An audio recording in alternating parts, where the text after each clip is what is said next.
Assalamualaikum warahmatullahi wabarakatuh. Bismillahirrahmanirrahim. Alhamdulillahi rabbil alamin. Wassalatu wassalamu ala nabiyyina Muhammadin wa ala alihi wa ashabihi ajma'in. Amma ba'd. Kaum muslimin wal muslimat yang dimuliakan Allah Subhanahu wa taala, dalam kehidupan sehari-hari sebagai manusia, kita tentu ingin dipandang orang baik. Kita tentu ingin agar keberadaan kita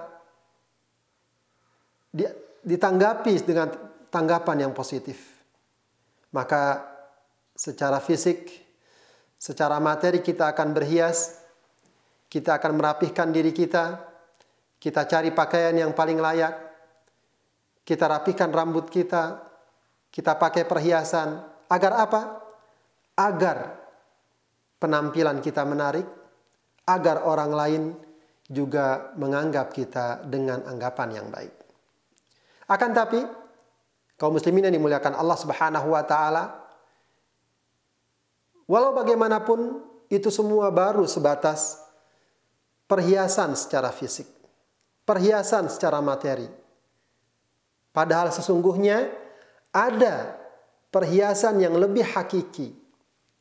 Ada sesuatu yang dapat menghias diri kita, yang akan mendatangkan kebaikan bagi kita, yang akan mendatangkan pandangan baik bagi kita, bukan hanya di hadapan manusia, tapi juga di hadapan Allah Subhanahu wa taala. Apa itu? Dia adalah husnul khuluq.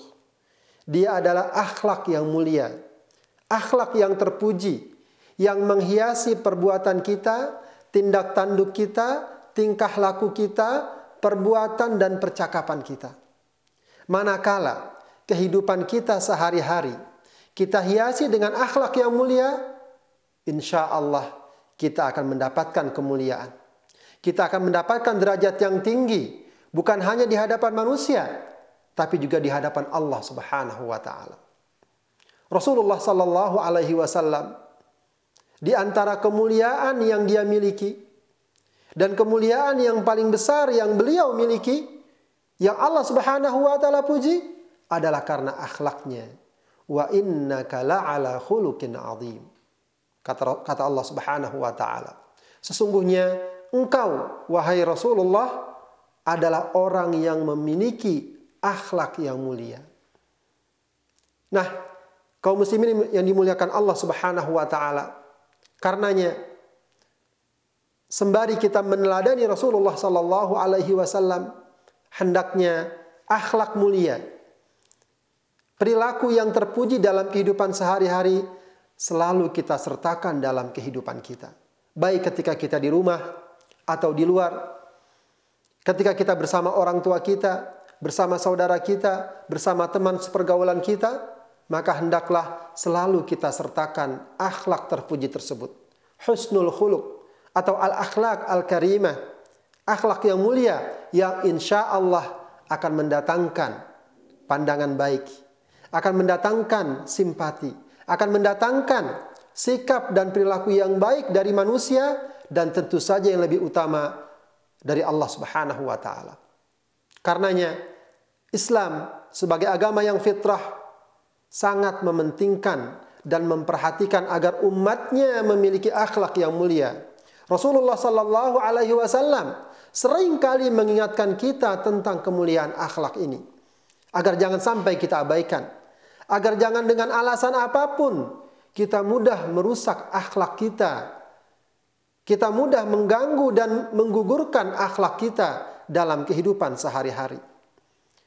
Bahkan dia sangat erat kaitannya dengan keimanan kita kepada Allah Subhanahu wa taala. Dalam sebuah sabda Rasulullah sallallahu alaihi wasallam bersabda, "Akmalul mu'minina imanan ahsanuhum khuluqa."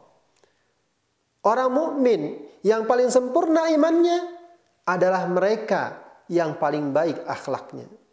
Jadi keimanan dengan akhlak yang mulia sesuatu yang tidak terpisah, sesuatu yang tidak bisa dipisahkan. Orang yang ingin imannya baik, maka akhlaknya mulia. Sebagaimana orang yang ingin akhlaknya mulia, dia harus beriman dengan baik kepada Allah Subhanahu wa ta'ala. Begitu pula para pemirsa kaum muslimin yang dimuliakan Allah Subhanahu wa taala, Rasulullah sallallahu alaihi wasallam memberikan harapan bagi orang yang berakhlak mulia, yaitu bahwa derajatnya, kemuliaannya akan disetarakan, akan disamakan dengan derajat orang yang suka berpuasa dan suka qiyamul lail. Dalam sebuah hadis riwayat Abu Daud, Rasulullah sallallahu alaihi wasallam bersabda, "Innal mu'min la yudriku bi husni khuluqihi darajatas shaimil qaimi." Sesungguhnya seorang mukmin dengan akhlaknya yang mulia, dia dapat mencapai derajat orang yang suka puasa dan orang yang suka melakukan qiyamul lail. Lihat para pemirsa yang dimuliakan Allah Subhanahu wa taala, bagaimana akhlak yang mulia itu membuat seseorang memiliki derajat yang tinggi, baik di hadapan Allah maupun di hadapan manusia. Satu lagi, sebuah tawaran dan sebuah ajakan dari Rasulullah sallallahu alaihi wasallam agar kita memperhatikan akhlak kita. Beliau bersabda, "Inna min ahabbikum ilayya wa aqrabikum minni majlisan yaumal qiyamah ahasinakum akhlaqa." Sesungguhnya mereka atau kalian yang paling aku cintai, di antara kalian yang paling aku cintai, dan kalian yang akan paling dekat tempat duduknya nanti di hari kiamat denganku, siapa? Ahasinakum akhlaqa, yaitu mereka yang akhlaknya mulia. Jadi para pemirsa kaum muslimin yang dimuliakan Allah Subhanahu wa taala, masih banyak lagi ayat atau hadis lain yang berbicara tentang kemuliaan akhlak. Masih banyak lagi ungkapan para ulama tentang kemuliaan akhlak. Saya kira ini sudah cukup untuk memotivasi kita, mendorong kita untuk memperhatikan diri kita agar kita memiliki akhlak yang mulia. Agar kita jangan lupa selalu menghias diri kita, selalu memberikan dan mewarnai kehidupan kita dengan akhlak yang mulia, yang terpuji, yang diridhoi oleh Allah Subhanahu wa taala dan disenangi oleh kehidupan manusia. Begitulah para pemirsa yang dimuliakan Allah Subhanahu wa taala. Nah, bagaimana kita mewujudkan akhlak mulia tersebut? Apa saja yang harus kita lakukan agar kita meraih derajat akhlak mulia? Akan kita lanjutkan pada kesempatan berikutnya tentang hal-hal yang kita butuhkan dalam rangka membentuk akhlak yang mulia dalam kehidupan kita sehari-hari. Mudah-mudahan Allah Subhanahu wa taala memberikan kita petunjuk, taufik dan hidayahnya agar kita selalu dapat menghiasi diri kita dengan akhlak yang mulia sehingga kita mendapatkan tempat yang mulia baik di hadapan manusia apalagi di hadapan Allah Subhanahu wa taala. Wa sallallahu wa sallama ala nabiyyina Muhammadin wa ala alihi wa ashabi ajma'in. Wassalamualaikum warahmatullahi wabarakatuh.